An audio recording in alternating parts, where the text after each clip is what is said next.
Dari pagi ini, di hari Minggu ini adalah rasa malu ketika menyelesaikan hutang riba kepada manusia itu. Dan kalau Anda malu pada manusia, itu susah bagi saya untuk membantu Anda gitu. Karena apa? Karena Allah pasti tidak ini juga tidak apa? Tidak tidak suka dengan cara-cara Anda. Anda tidak malu pada Allah, tapi malu pada manusia. Padahal riba itu sudah menyebabkan apa? Anda menjadi musuh Allah dan Rasulnya. Dan riba itu pasti dicabut keberkahan Anda. Jadi usaha Anda akan berantakan dan yang lainnya. Udah gitu masih mempertahankan rasa malu. Luar biasa, itu susah sob. Ini dari sahabat saya, jadi kemarin saya telepon dan ini real ceritanya. Oke, kita mulai. Assalamualaikum warahmatullahi wabarakatuh. Alhamdulillah min wa binastain al-umurni wadi. Wassalatu wassalamu ala asyrofil anbiya'i wal mursalin wa ala alihi ajmain. Wassalatu wassalamu ala sayyidi ya Rasul ini alhamdulillah nikmat Islam wa iman makafar bil minima. Alhamdulillah alhamdulillah bil iman tatimus saliyat. Sekarang saya ada di Tanjung Godok Resort ya. Meskipun jadi hutang riba itu kita harus butuh energi besar so. Jadi butuh energi besar, terus butuh kekompakan keluarga dan yang lainnya. Dan saya ajak keluarga ini, dan saya ngomong ini di depan keluarga juga gitu. Nginep di ruang famili luar biasa luasnya, cukup luas. Dan ketika saya hutang riba, mau menyelesaikan hutang riba, saya bicarakan dengan keluarga saya dulu. Jadi saya tidak malu sebagai ayah bercerita untuk menyelesaikan hutang riba kita itu. Dimulai saya kumpulkan keluarga, jadi prosesnya nggak pendek, sudah panjang so. Jadi 3 bulan sebelum haknya saya tausiah tentang riba dulu, ngomong tentang riba dan yang lainnya ngomongin. Udah gitu saya bicara pelan-pelan dulu, termasuk konsekuensinya kita akan kehilangan apa segala macam-macam. Dan saya yakin ke mereka, saya tidak minta tolong pada mereka untuk gimana, hanya minta tolong dengan doa doang dulu. Termasuk saya share bagikan ke keluarga saya, orang tua saya, dan juga ayah dari pihak mertua dan dari keluarga juga gitu. Dan saya bilang, saya tidak minta bantuan dari Anda, saya minta bantuan doa doang gitu. Dan insya Allah saya bisa menyelesaikan gitu. Padahal kedua orang tua saya orang mampu, orang kaya, terus mertua saya juga sama, segala macam-macam. Saya tidak minta pada manusia gitu. Dan saya tidak malu mengatakan itu. Jadi kalau Anda malu-malu menyelesaikan masalah itu, ya susah sob. Dan saya malah bicara juga dengan karyawan saya gitu. Sampai ketika posisi saya jual aset skalanya nggak laku, akhirnya tadinya kantor saya mau pertahankan. Saya bilang ke karyawan saya, ke manajemen saya, ke GM saya, bahwa saya minta izin untuk bisa menjualkan kantor workshop dulu. Kenapa ya itu seperti itu dulu. Akhirnya saya pasang depan kantor saya tanpa malu-malu, pasang banner di depan kantor saya bahwa rumah toko ini dijual, termasuk seluruh aset saya gitu, kecuali rumah gitu. Jadi itu dia. Jadi saya pasang nggak tanpa malu. Jadi kalau Anda malu-malu susah gitu. Padahal saya teman-teman saya sampai teman bisnis ngomong, Pak Ridwan jual ini ya bangkrut ya segala macam-macam ke GM saya. Tuh alhamdulillah sampai sekarang nggak bangkrut sob. Jadi Anda kalut boleh, tapi jangan sampai gini. Kalau Anda malu-malu, berjuangnya tidak akan setengah-setengah gitu. Kenapa? Memang kita harus tahan malu gitu. Malulah pada Allah gitu. Dan pasti bisnisnya juga berantakan semua. Ini saya bacakan ini ya. Pak Ridwan tolong jangan di-share, saya sangat butuhkan masukan. Jadi butuh masukan, itu solusi, tapi tidak boleh di-share dulu. Susah dulu. Saya kebingungan Pak, butuh petunjuk karenanya saya tidak paham solusi apa yang terbaik bagi untuk saya. Jadi apalagi Anda tidak paham dulu. Jangan Anda ya sob ya. Kapan hari yang ngadep saya itu banyak sekali gitu.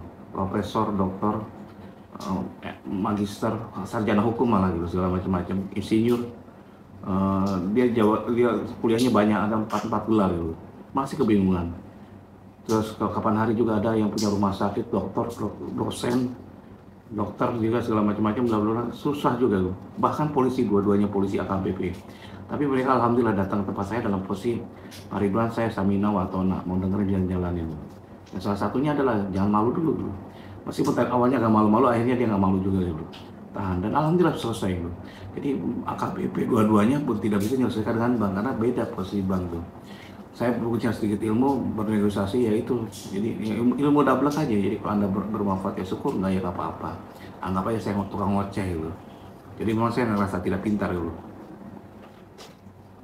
Jadi suami meninggal dengan meninggalkan hutang sisa 1,5 miliar. Jadi nah itu dia, banyak sekali sekarang ini kita bersedih, saya bersedih ketika hutang riba. Jangan sampai kita ketika meninggal kita menyisakan hutang riba kita gitu. Meskipun aset kita akan besar. Ini terjadi pada beberapa sahabat saya, kapan hari sombongnya dia luar biasa. selalu menyelesaikan riba. Dia punya jaringan toko modern, retail modern, ada mungkin 7 atau berapa yang di-franchise-kan itu loh.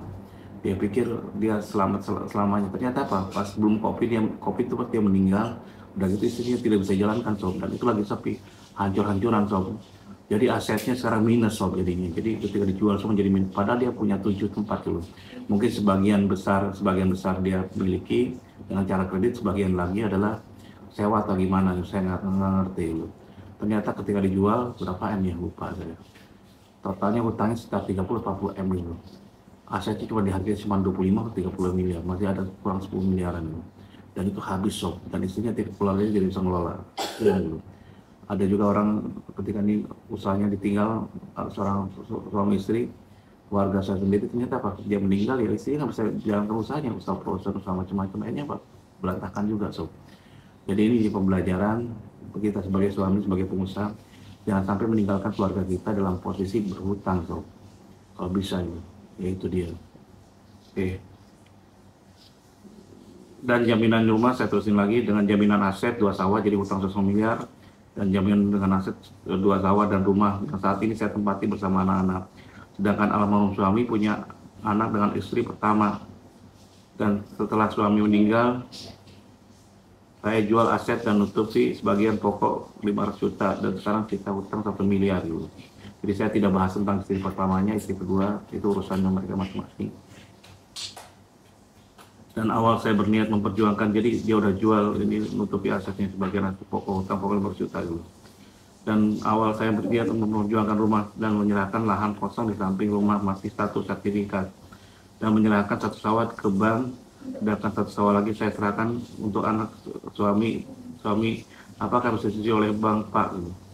Jadi bank itu kalau Anda dilelang segala macam-macam, apalagi Anda dalam posisi berutang dan itu nilai 1 tahun 2 tahun, itu denda bunganya itu kadang-kadang 2 tahun melebihi daripada pokoknya gitu. Jadi hutang 1 miliar meskipun Anda udah bayar pokok 500 juta, kalau nggak selesai, ini jeleknya, kalau tidak selesai itu nilai hutang Anda mungkin 2 miliar sampai 3 miliar lagi sob. Jadi itu dulu. Jadi ketika dilelang itu bank itu tidak akan mau dibagi-bagi. Menurut Anda bank itu punya perasaan gitu, melelang sebagian karena kasihan Anda rumah mungkin dipertahankan, sawah dan ini ya, apalagi dalam satu sertifikat sawah dan yang lainnya yang dilelang gitu, yang dijual gitu. Nggak bisa sob, semuanya sob, take it all kalau bank itu. Jadi mereka tidak punya perasaan, tidak punya nurani, yang dia lihat adalah keuntungan. Kalau enggak, bonusnya mereka akan hilang, pimpinannya, direkturnya segala. Kalau memang bisa ya bisa sekalian disikat semua gitu. Caranya gimana? Jangan jadikan bank itu punya kesempatan untuk bahwa kita lemah dalam sisi hukum dan yang lainnya gitu. Jadi bahwa kita kalau tidak uang prestasi dia sikat habis-habisan, bila perlu di pengadilan kan. Dan bila perlu ketika aset Anda dijual pun ternyata masih kurang, apa yang dilakukan? Menuntut kembali kita perdata. Banyak beberapa orang, apalagi bank negara gitu. Jadi nuntut lagi kekurangannya gitu, kurang 1,5 miliar lagi, padahal asetnya udah dijual murah gitu. Menurut Bapak, apakah saya lakukan ini benar apa salah Pak? Ya kalau yang tadi itu kalau minta seperti itu boleh aja sih, cuman intinya apa? Saya pesimis untuk dikabulkan dulu. Kenapa? Mungkin nanti kalau Anda ini macetnya di atas 1 tahun sampai 2 tahun lebih, mungkin bunga denda akan balik lagi. Nah itulah yang ketidaktahuan Anda ketika menyelesaikan solusi riba dengan bank dulu. Punya uang 5 juta nutupin pokoknya, betul gak ada perjanjiannya untuk pokok? Dan kalau mau menyelesaikan peso sekalian gitu, jangan setengah-setengah. Kalau setengah-setengah nanti ketika Anda bayar 5 juta, nanti 2 tahun, setahun nggak selesai, 2 tahun nggak selesai lagi, balik lagi nanti nilainya itu. Jadi itu yang berat gitu. Jadi intinya apa? Itu tadi, lakukan pelunasan khusus totally gitu. Kalau mereka sekarang seperti itu, buatin perjanjian yang jelas gitu dengan mereka semuanya. Dengan menurut bank, kalau aset saya dilelang tidak akan ada sisa karena akan dilelang murah. Nah itu dia, dan dipotong biaya lelang. Jadi biaya lelang, denda, bunga dimasukin semua, udah gitu nggak bakal ada sisa. Dan kalau pihak bank, kalau aset saya pelelang rumah itu mendadak langsung jadi miliknya orang, dan saya harus segera mengosongkan rumah. Suami meninggal 20 November 2020, setelah suami meninggal usaha macet dan tidak ada pemasukan sama sekali.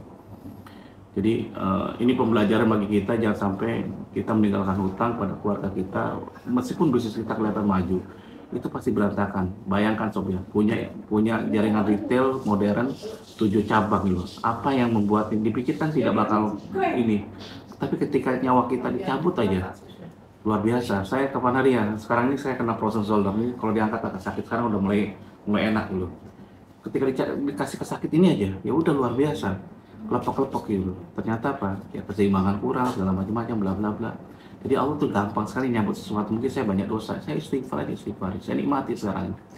Jadi hikmah dari sakit adalah apa? Kita sering-sering jadi bersyukur kalau lihat orang sehat tuh luar biasa bahagianya. Ya Allah, seperti itu. Jadi apalagi ini, jadi jangan tinggalkan ini pembelajaran bagi para pengusaha. Jangan sombong dengan apa yang Anda punya, bahwa usaha aku nilai utang saya cuma 20% kalau saya lihat, daripada aset saya dan perusahaan saya pasti jalan dulu. Siapa yang nyangka punya retail modern 7 bakal bangkrut ya, kalau ketika normal nggak bakalan tuh, karena pemasukannya pasti memang gede gitu, dan dia memang rajanya seperti itu, dia nyalakan saya seperti itu. Tapi salah mungkin sebagian, dia beli lahannya dengan cara apa, dengan cara minjem ke bank segala macam-macam. Akhirnya apa coba, ketika covid kan tidak ada pemasukan, berantakan semua sob, plak plak plak habis semua. Itu kayaknya dulu meninggal 2020 2019 itu, saya itu berantakan semua, langsung hancur loh. Jadi pinjaman 40 berapa dulu, asetnya cuma dihargai 30 atau 35, masih ada utang so. Dan kasihan keluarganya gitu. Ada lagi sahabat saya luar biasa ini, bisnis prosen, bisnis macam-macam berantakan semua, istrinya nggak bisa ngelola gitu.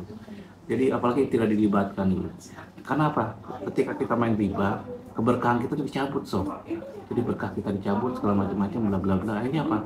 Nggak bisa ngapa-ngapain. Berkah dicabut, sehebat apapun usaha Anda percuma so. Nggak bakal ada nilainya sama sekali gitu. Kita balik lagi ke orang Probolinggo ini. Jadi bank itu benar kata bank. Jadi kalau Anda, apalagi itu nilai satu jaminan. Jangan kan gitu. Saya beda jaminan dengan bank kapan hari. Saya mau lunasi satu itu nggak bisa, diikat sama mereka semua. Saya punya utang sekitar 3 miliaran. Yang saya ada dana 500 juta yang dulu saya lakukan ini adalah saya melepaskan satu aset yang hutangnya tinggal 300 juta gitu. 500 juta saya taruh di bank, mau saya siapin di bank, nggak bisa, karena apa? Saling mengikat gitu. Itu jaminnya beda-beda gitu. Itu pintarnya bank, supaya apa? Supaya saya kalau ngelunasi langsung 2-3 miliar kan susah kayak. Ada 500 juta saya lepas satu aset dulu, ternyata nggak bisa.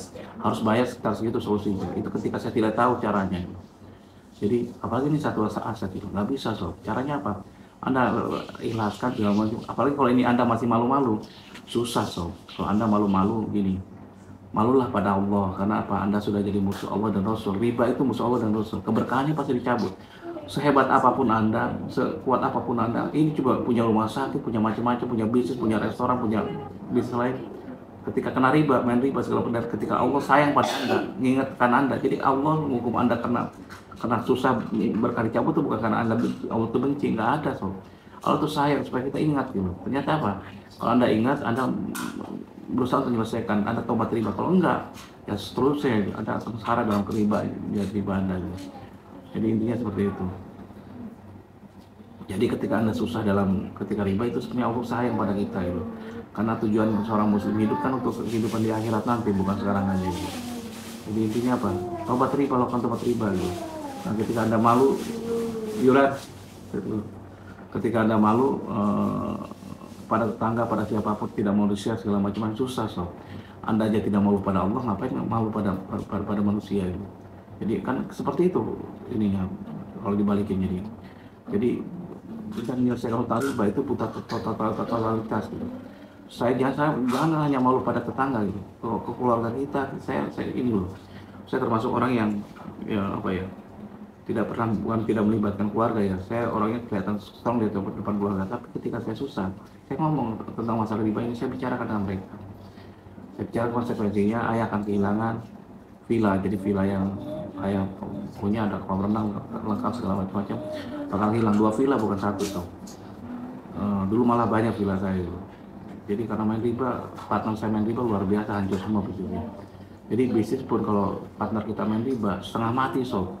Bayangkan loh, saya buatin 14 villa segala macam-macam, ternyata teman saya itu main riba gitu. Saya enggak, teman saya partnernya pemodal main riba. Akhirnya apa? Berantakan, nggak ada keuntungan sama semua, minus so.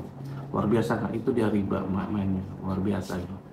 Jadi berkahnya dicabut, dan itu saya tidak marah, karena apa? Allah tuh sayang pada saya. Jadi kalau saya kehilangan, anggaplah kalau masalah riba ini saya kehilangan, mungkin potensi bisnis saya itu hampir 40-50 M tau. hanya untuk menyelesaikan berapa puluh miliar riba ini. Kenapa? Puluhan lebih ini potensinya hilang sampai 50 M. Kenapa? Ya karena seperti itu. Bisnis ternyata pada kita main riba, dicabut riba ininya, bukannya keuntungan yang dapat tapi rugi. Tapi saya marah tidak ya. Kenapa? Saya yakin kalau kita taubat sama riba, saya minta maaf ya Allah, mudahkanlah Allahumma la salah illa ma ja'altahu salah wa anta taj'alul hasanata jasita salah. Ya Allah, mudahkanlah segala urusanku karena sulit datang darimu, maka mudahkanlah. Jadi saya minta kemudahan dari Allah dan saya minta petunjuk dari Allah. Bahwa saya minta diganti dengan 10 kali lipatnya berkahnya itu kan luar biasa itu. Jadi alhamdulillah, karena ruginya toh kita mati nggak dibawa apa-apa, villa nggak dibawa, segala macam dibawa dan yang lainnya. Demikian dari saya. Kalau salah saya banyak salahnya, kalau kurang banyak kurangnya, karena memang saya banyak orang salah ya. Saya ilmu saya sedikit terbatas, kemampuan saya terbatas, caranya terbatas. Saya mohon maaf kalau saya salah. Anggap aja saya tukang ngoceh aja. Wassalamualaikum warahmatullahi wabarakatuh. Kalau Anda butuh pendampingan, aset Anda hilang dan yang lain-lainnya, silakan hubungi saya, ikut pendampingan hutang.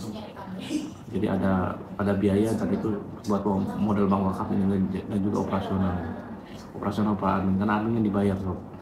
Karena perusahaan saya masih belum terlalu kuat untuk menanggung semuanya. Tapi kalau udah terlalu kuat membuat, saya akan melakukan dengan cara saya sendiri, dengan pembiayaan saya sendiri. Wassalamualaikum warahmatullahi wabarakatuh. Wallahualam bishawab.